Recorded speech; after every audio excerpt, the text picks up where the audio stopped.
ഹരേ കൃഷ്ണ. എല്ലാവർക്കും മാധവത്തിലേക്ക് സ്വാഗതം.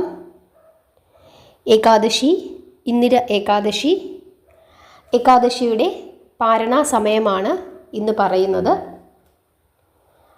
28-ാം തീയതി ഏകാദശി, 29 പാരണ. കേരളത്തിൽ 29-ാം തീയതി രാവിലെ 6:11 മുതൽ 10:12 വരെയാണ് പാരണാസമയം. തമിഴ്നാട് 5:58 മുതൽ 9:59 വരെ. കർണാടക 6:09 മുതൽ 10:09 വരെ. തെലുങ്കാന 29-ാം തീയതി രാവിലെ 6:06 മുതൽ 10:06 വരെ. ഗോവ 6:24 മുതൽ 10:25 വരെ.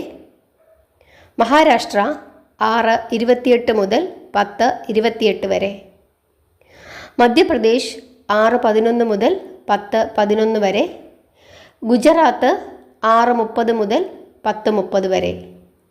ഡൽഹി 6:13 മുതൽ 10:12 വരെ. ഹരിയാന 6:13 മുതൽ 10:11 വരെ. രാജസ്ഥാൻ 6:19 മുതൽ 10:17 വരെ. ഒറീസ 5:37 മുതൽ 9:37 വരെ. പഞ്ചാബ് 6:23 മുതൽ 10:21 വരെ. ഇനി ഗൾഫ് രാജ്യങ്ങൾ. സെപ്റ്റംബർ 29-ാം തീയതി രാവിലെ ദോഹ ഖത്തർ 5:25 മുതൽ 9:24 വരെ. ദോഹയിൽ 5:25 മുതൽ 9:24 വരെ. ദുബായ് 6:11 മുതൽ 10:10 വരെ. അബുദാബി 6:14 മുതൽ 10:13 വരെ. ബഹ്റൈൻ 5:29 മുതൽ 9:28 വരെ. സൗദി അറേബ്യ 5:44 മുതൽ 9:44 വരെ. ഷാർജ 6:10 മുതൽ 10:09 വരെ. ഒമാൻ 5:57 മുതൽ 9:57 വരെ. കുവൈറ്റ് 5:40 മുതൽ 9:39 വരെ. കുവൈറ്റ് 29-ാം തീയതി രാവിലെ 5:40 മുതൽ 9:39 വരെ. ഇനി അമേരിക്ക. അമേരിക്കയിലും 29-ാം തീയതി രാവിലെ 7:03 മുതൽ 7:17 വരെ. വളരെ കുറച്ച് സമയമേ ഉള്ളൂ. അമേരിക്കയിൽ 29-ാം തീയതി രാവിലെ 7:03 മുതൽ 7:17 വരെ. ജോർദാൻ 6:29 മുതൽ 10:27 വരെ. 29-ാം തീയതി രാവിലെ 6:29 മുതൽ 10:27 വരെ ജോർദാൻ. ഓസ്ട്രേലിയ 5:44 മുതൽ 9:51 വരെ. ഓസ്ട്രേലിയ 5:44 മുതൽ 9:51 വരെ. യു കെ 6:58 മുതൽ 10:53 വരെ. സിംഗപ്പൂർ 6:52 മുതൽ 10:54 വരെ. സാംബിയ 5:51 മുതൽ 9:55 വരെ. മാലിദ്വീപ്സ് 5:54 മുതൽ 9:55 വരെ. അർമേനിയ 6:57 മുതൽ 10:53 വരെ. ചൈന 5:55 മുതൽ 9:54 വരെ. ഇസ്രായേൽ 6:32 മുതൽ 10:30 വരെ. സൗത്ത് ആഫ്രിക്ക 6:26 മുതൽ 10:33 വരെ. ജർമ്മനി 7:05 മുതൽ 10:59 വരെ. മലേഷ്യ 7:01 മുതൽ 11:03 വരെ.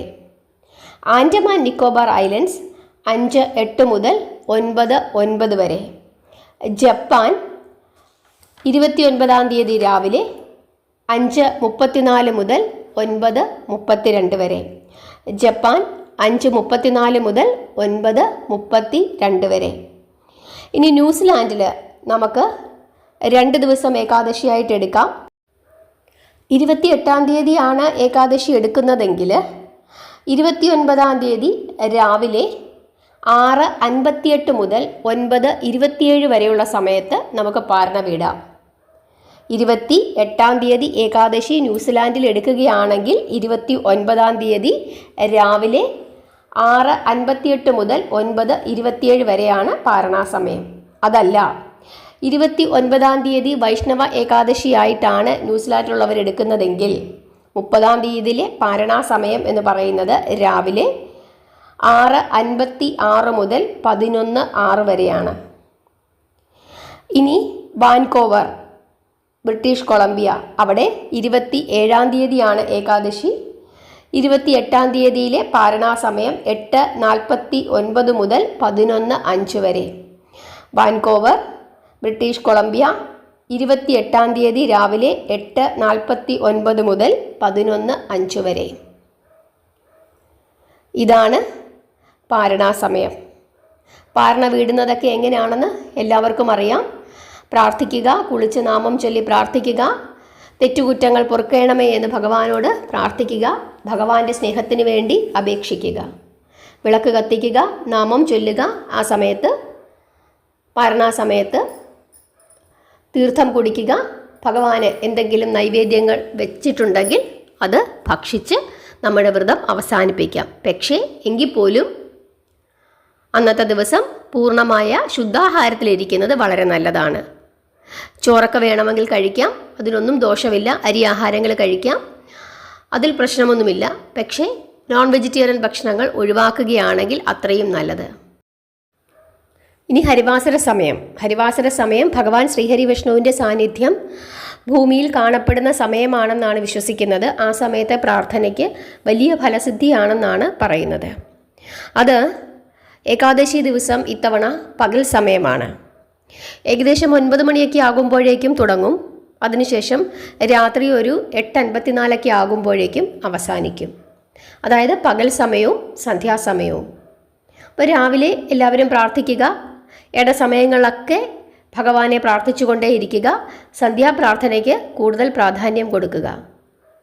നിരന്തരം നാരായണ നാമം ഉച്ചരിച്ചുകൊണ്ടേയിരിക്കുക. അതാണ് ഏകാദശി ദിവസം ചെയ്യേണ്ടത്. എത്ര തവണ നാമം ചൊല്ലാൻ പറ്റുന്നുണ്ടോ അത്രയും തവണ നാമം ചൊല്ലിക്കൊണ്ടേയിരിക്കുക. അതുമാത്രമേ നമുക്ക് ചെയ്യാൻ പറ്റുകയുള്ളൂ. ബാക്കിയെല്ലാം ഭഗവാന്റെ ഇച്ഛയാണ്. കഥകൾ കേൾക്കുക, ഭഗവാന്റെ കഥകൾ കേൾക്കുക, വ്രതകഥ കേൾക്കുക. അത് നിർബന്ധമായും ചെയ്യണം. അസുഖമൊക്കെ ഉള്ളവർ രാവിലെയോ ഉച്ചയ്ക്കോ ഒക്കെ അവർക്ക് ഒന്ന് മയങ്ങണമെങ്കിൽ ഉറങ്ങാം. അതല്ലാത്തവർ കഴിവതും പകലുറക്കം കുറയ്ക്കുക. ചായ കുടിക്കണമെന്നുള്ളവർക്ക് ചായ കുടിക്കാം. പക്ഷേ രാവിലെ മുതൽ വൈകുന്നേരം വരെ, അതല്ലെങ്കിൽ ഉച്ച വരെ ഞാൻ ഉപവസിച്ച് നോക്കട്ടെ, പറ്റുന്നെങ്കിൽ കണ്ടിന്യൂ ചെയ്യാം, അങ്ങനെ പറഞ്ഞ് നിങ്ങൾ എടുക്കരുത്. നിങ്ങൾക്കറിയാം നമ്മുടെ ആരോഗ്യസ്ഥിതി എങ്ങനെയുണ്ട് എന്ന്. അതനുസരിച്ചിട്ട് ഭഗവാനോട് പരീക്ഷണമൊന്നും കാണിക്കണ്ട. ഉപവസിക്കണമെന്ന് ഭഗവാൻ നിർബന്ധമൊന്നും പറയുന്നില്ല. പറ്റുന്ന ആഹാരങ്ങൾ കഴിച്ച് ഇരിക്കുക. അതല്ലെങ്കിൽ ഉപവസിക്കാൻ സാധിക്കുന്നെങ്കിൽ ഉപവസിക്കുക. ഇടയ്ക്ക് വെച്ച് നമ്മൾ ഉദ്ദേശിച്ച വ്രതരീതി മുടക്കാനുള്ള സാഹചര്യം ഉണ്ടാകരുത്.